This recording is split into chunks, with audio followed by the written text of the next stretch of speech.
59 نصیحت د سلام خپرول.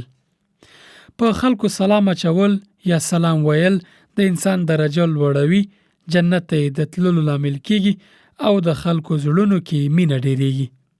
د مسلمانانو ترمنځ د مینې زیاتولو یوه ښه وسیله د سلام عام کول دي.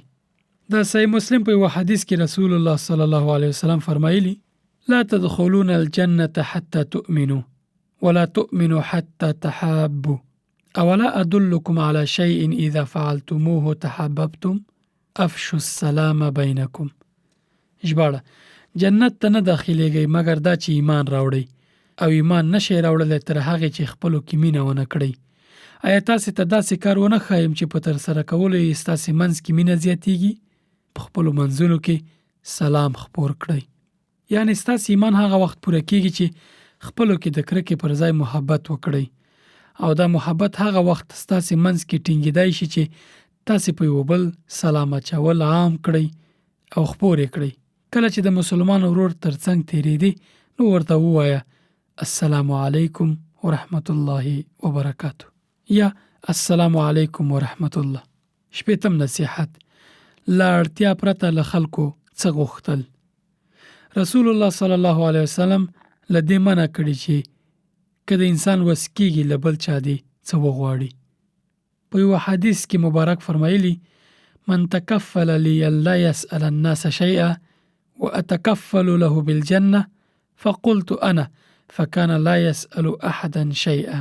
ژباړه: چا چې ماته ضمانت وکړ چې له بل چا څه نه غواړي او زه ورته د جنت ضمانت وکړم. د حدیث راوی ثوبان رضی الله عنه فرمایي: ما وویل: زه ای د الله رسوله. هغه یعنی ثوبان به له هیڅ چا څه نه غوښتل. په دې حدیث مبارک کې رسول الله صلی الله علیه وسلم مسلمان هڅوي چې خپلې غوښتنې یوازې له الله پاک وکړي او په هغه توکل وکړي.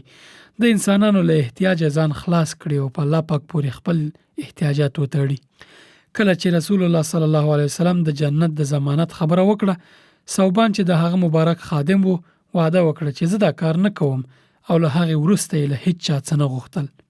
هر څه چې غواړې له الله پاک یې غواړه، چې بل ته یې ورکوي تا ته یې هم درکوي، خو په اخلاص دعا او په الله پاک نیک ګمان او پوره یقین ولره. رسول الله صلی الله علیه وسلم به همیشه دا دعا کوله چې اللهم اکفنی بحلالک عن حرامک واغننی بفضلک عمن سواک. یا الله په حلالو باندې مال حرام وساته، یعنی دومره حلال مال راکړه چې حرام ته هیڅ اړتیا نه وي. واغننی بفضلک عمن سواک، او ما په خپل فضل سره د خلکو له احتیاجه غنی که، یعنی ما داسې حالت ته ورسوه چې خلکو ته هیڅ احتیاج ونه وسم او ستانه پرته د بل چانه غنا ونه غواړم. که احتیاج لرم هر څه لرم یوازې له تا یې وغواړم.